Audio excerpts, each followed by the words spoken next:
North American markets rallied back after being dragged down by tech stocks this week. Let's go to Sébastien Mc Mahon, portfolio manager at IA Global Asset Management, to talk about this. Thanks for joining us. The TSX rallying back, still off the highs of January. Are investors now just sort of jumping in on the opportunities it's presented?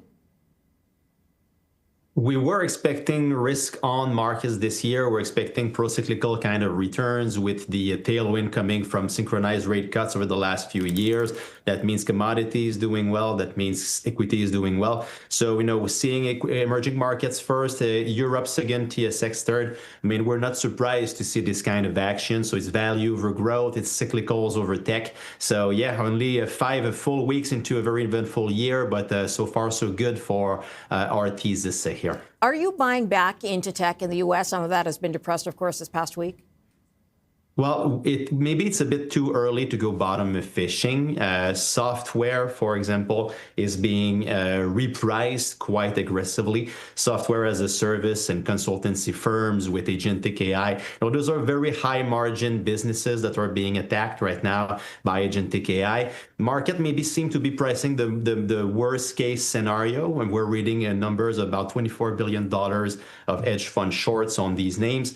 But, maybe the real story is the contagion risk that we're seeing in private credit right now. Blue Owl and Aris, are deep into those loans.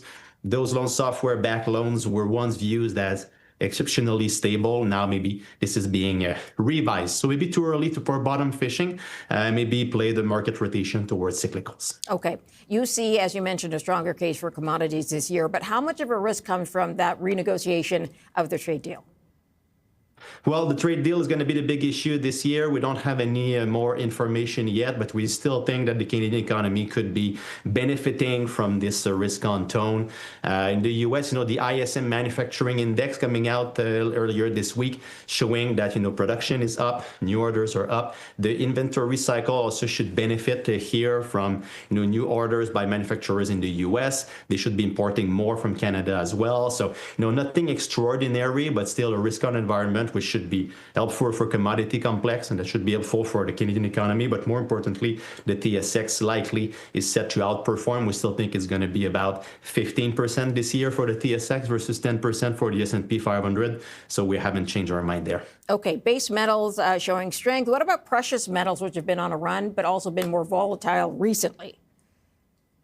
Yeah, precious metals. I mean, it's hard to call the price of gold these days. I mean, what's the fair value on gold? I mean, it's hard to put a number on that. We would say maybe a consolidation here is likely, but where the opportunity is in gold miners, is in base metal miners, copper miners in Canada. If we're in a world where prices on average are quite elevated versus what they were a few years ago, of course, those margins will go higher. Production costs have not risen that much. And when I'm talking to my colleagues who do the stock picking there, they do see ample value in the valuation of the commodity sector, the commodity producers, the gold miners, copper miners. So that would be the place to be. Okay.